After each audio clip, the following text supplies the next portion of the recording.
નમસ્કાર મિત્રો, આજે આપણે વાત કરીશું કરિયાવર, એક વહુ સાથે બનેલ સત્ય ઘટના વિશે। હજારેક માણસોની વસ્તીનું ગામ। ગામમાં જુદી જુદી જ્ઞાતિના 150 ખોરડા, જેમાં સૌથી મોટું મોભી ખોરડું શેઠ પુરુષોત્તમ દાસનું। ધંધો સોના ચાંદીના વેપારનો। 3 દીકરા અને 3 દીકરી।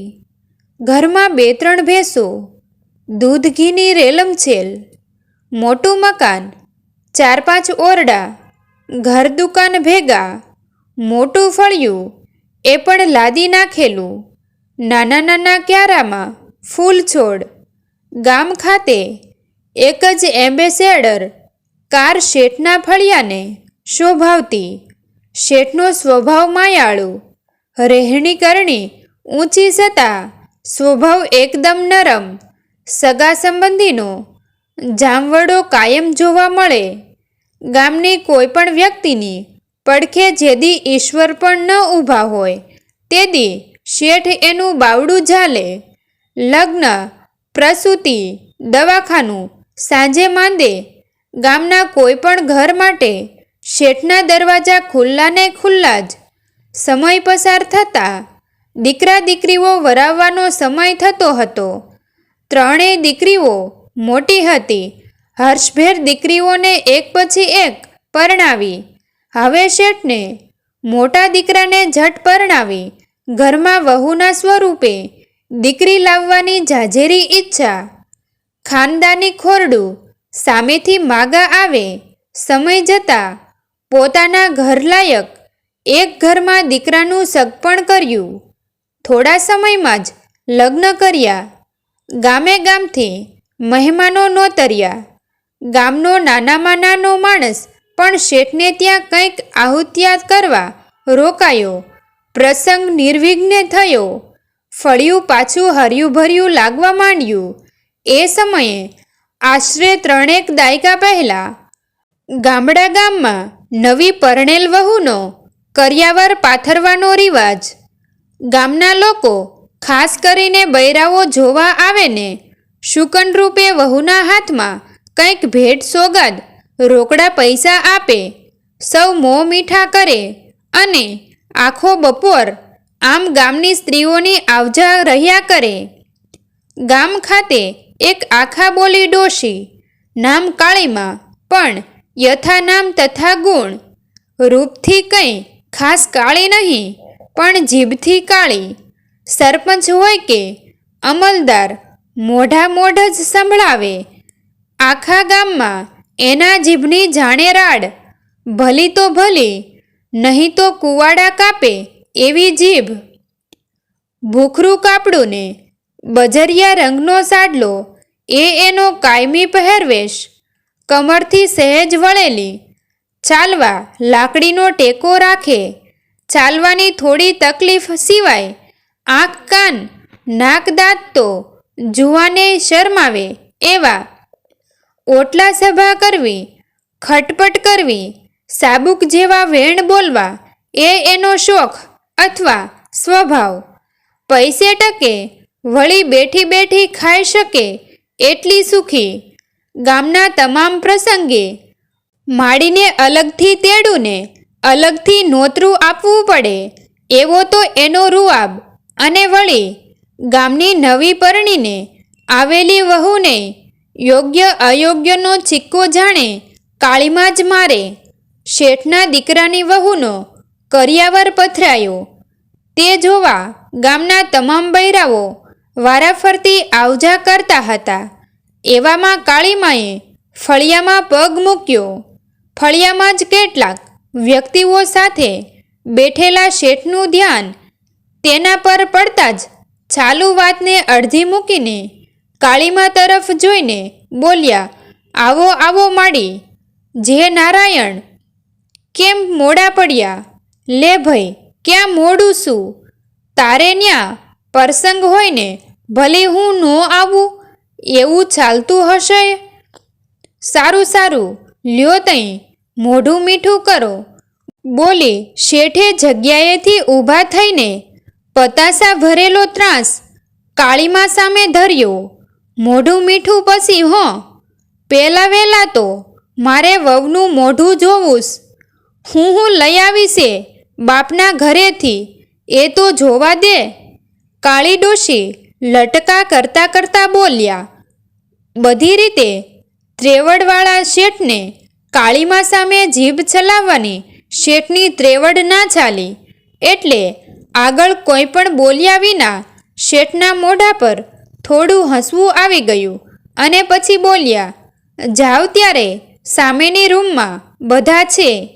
લાકડીનો ઠબ ઠબ અવાજ કરતા લાંબા લાંબા ફાડીને કોઈ વંટોળિયાની માફક ડોશી કરિયાવર પાથરેલ રૂમમાં પહોંચ્યા.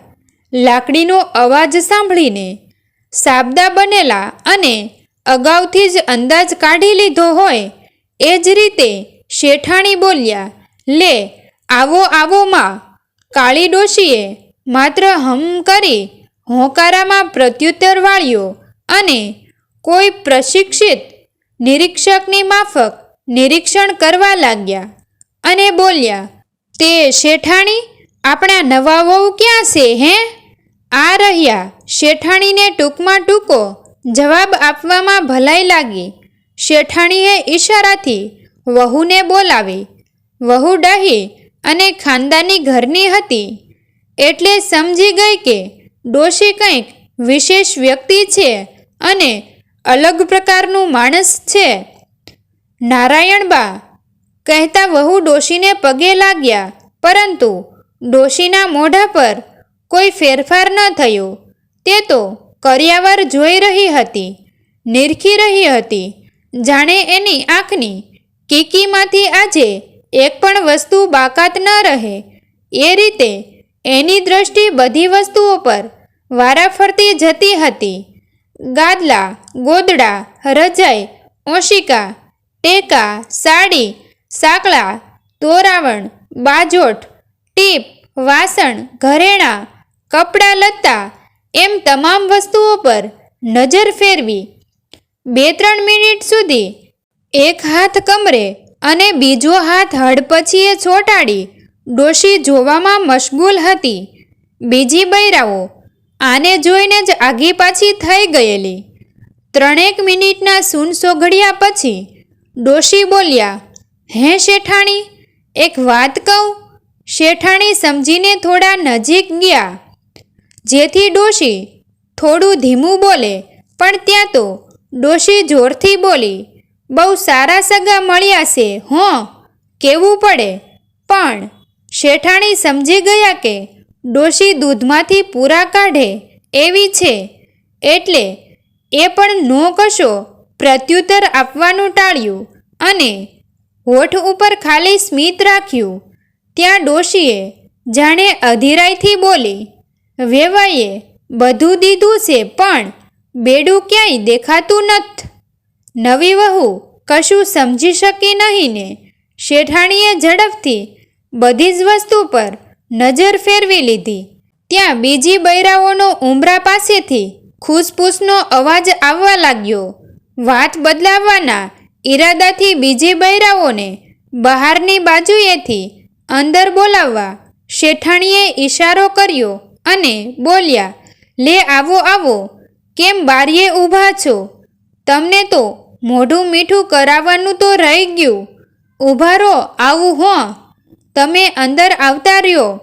આટલું બોલી શેઠાણી સરકી ગયા. કાળી ડોશીને ખટપટનો મુદ્દો મળી ગયો હોય એમ હરખથી એની હડપચી ધ્રુજવા લાગી. બીજી બૈરાઓ એનાથી દૂર જ રહે એટલામાં શેઠાણી પતાશાનો ત્રાસ લઈ રૂમમાં આવ્યા અને બધાના મોં મીઠા કરાવવા લાગ્યા. પણ ડોશી જંપે એવી નહીં. ફરીથી એનું એ જ બોલી. હવે શેઠાણીથી ન રહેવાયું. સામાન ફેરવવામાં ક્યાંક આડું અવળું મુકાઈ ગયું હશે ને આપણે તો ઘરની ડંકી છે ને બા, જમાનો બદલાઈ ગયો છે. હું કંઈ મારી વહુને બેડા લઈને પાણી ભરાવવા નહીં જવા દઉં. દાંત કાઢતા શેઠાણી એક જ શ્વાસમાં આટલું બોલી ગયા. કાળી ડોશી હવે વાતને કળી ગઈ હોય તેમ લટકો કરતા બોલી, હા બાઈ, તમારી તે વાત થાય, પણ આ તો શુકનનું બેડું કહેવાય એટલે કીધું.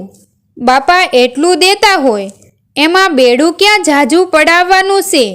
શેઠાણી, ઢાકો ઢુંભો રેવા દ્યો ને, હું ક્યાં કોક છું?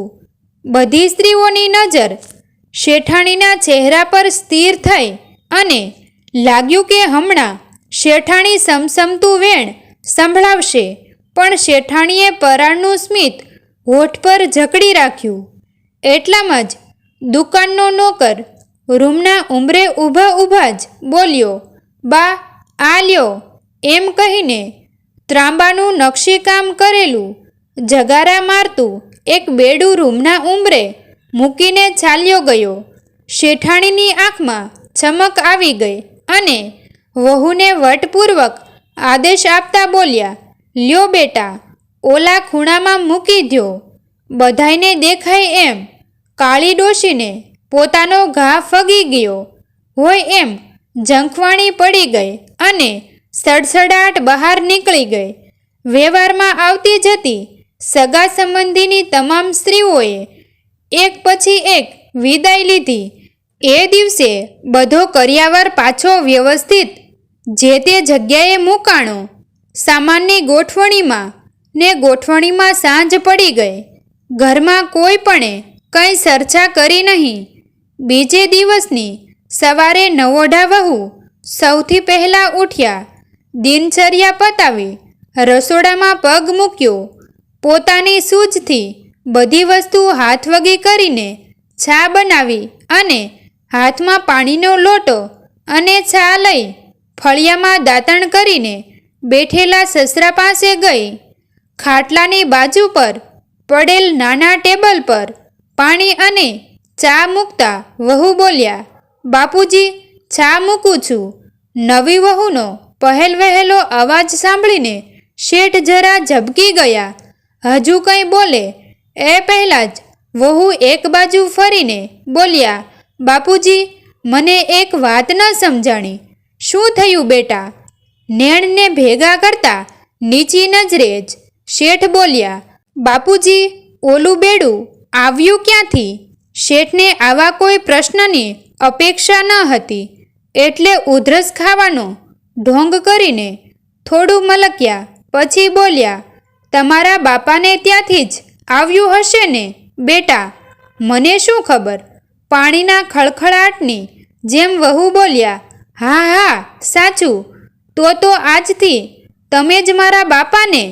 આટલું બોલી નીચે પડેલો ખાલી પાણીનો લોટો લેતા શેઠના લાંબા થયેલા પગને સ્પર્શીને અડકાતરું પગે લાગતા વહુ રસોડામાં ચાલી ગઈ. મિત્રો, તમને જો આ વિડીયો પસંદ આવ્યો હોય તો વિડીયોને લાઈક અને તમારા અન્ય સગા સંબંધી મિત્રો સાથે વિડીયોને શેર કરવાનું ભૂલતા નહીં. અને આવા જ નવા જીવન ઉપયોગી, જીવનમાં કંઈક નવું કરવાની પ્રેરણા મળે તેવા વિડીયો જોવા માટે અમારી ચેનલ સાથે બન્યા રહો. થેન્ક યુ મિત્રો. મળીએ છીએ એક નવા વિડીયો સાથે. આભાર.